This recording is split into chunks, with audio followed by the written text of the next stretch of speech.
So if you were thinking about getting a 3090 as your GPU, you might want to think again if these leaks are to be correct.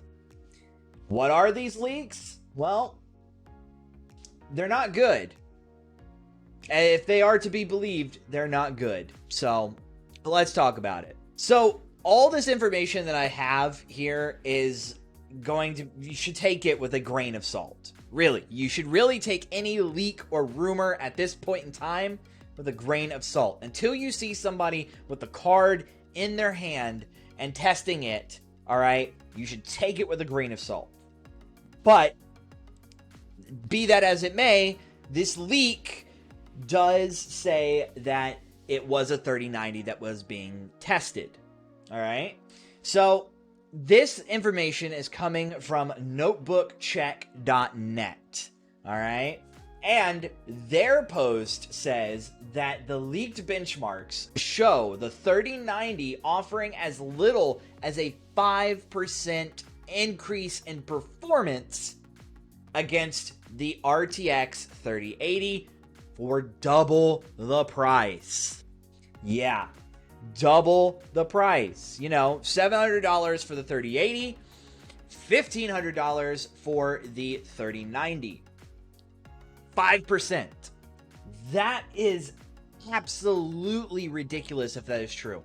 If this leak is to be believed, then we are seeing one of the worst power to price ratios in a GPU. 5% extra power is about 2 to 5 frames, give or take, on certain games. All right. Now, be that as that may, the 3090 isn't necessarily leaps and bounds ahead of the 3080.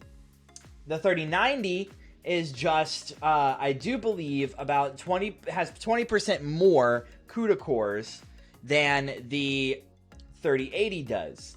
So you would be more hard pressed to believe that you're not going to get a 20% or plus power gain or performance boost on that card, because of the fact that it just doesn't have the hardware to actually push it that far. Now, a 10% increase, 15% increase, I could understand, but 5%? It almost gave me a heart attack. So, again, all of this data and stuff is pouring out into the circulation of news here, and not very many people are jumping on it just yet and believing that this is just like the end all be all numbers here. Okay, mind you that the 3090 really hasn't had any massive benchmarking done yet. As far as I know, this is the first time that we've heard about it. But at the same time, we are looking at the 3090 as what NVIDIA describes it as the ultimate gaming experience card. A card that is supposed to play games at 8K 60 FPS. If you told me that a card that was only performing 5% better than the other card for double the price was able to do 8K, yeah, I wouldn't believe you. But I still have to give the 3090 a fair chance, okay? Card optimizations as well as game optimizations are gonna be due. Drivers and updates and everything like that do have to come out. So obviously having the card still a couple of days away from launch, in which it does launch on the 24th. For anybody that still isn't aware of the date, the 24th is when you can grab this card. We haven't seen any optimizations or any type of driver updates or stuff like that that may, of course, give this card the boost that it needs, or, well, we think it would need.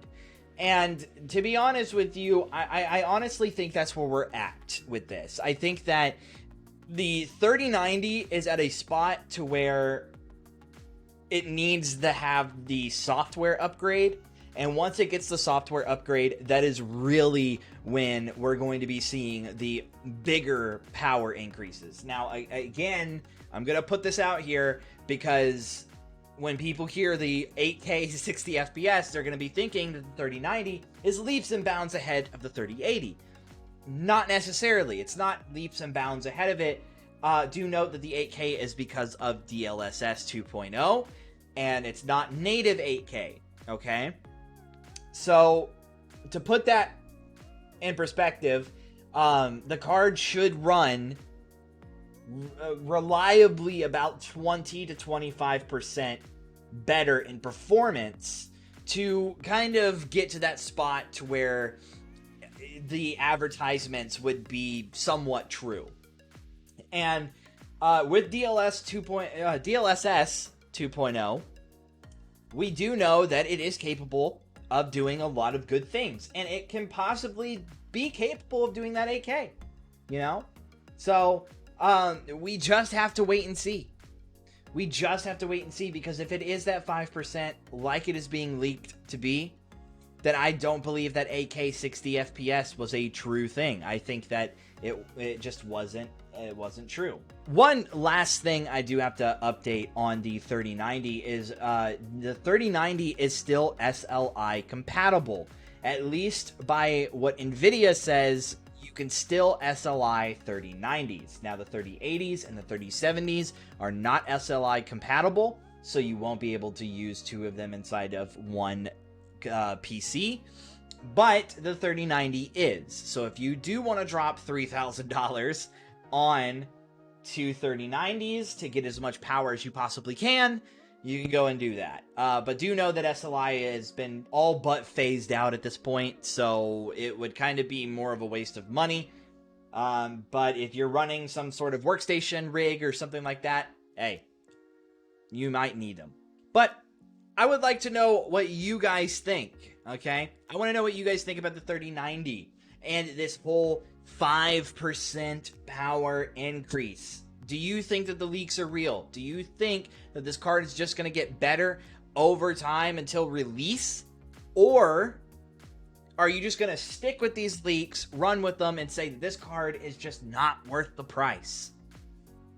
You know, I'm on the fence on this one. I'm going to wait. I'm going to see. I'm going to see if these benchmarks are true. And if they are, oh well. I guess I won't be getting a 3090 either. But if they aren't true, the 3090 might be a beast of a card and able to future-proof your system for a long time. But that's all the news we got on that today. So, I hope you guys enjoyed the video. If you did, leave a like.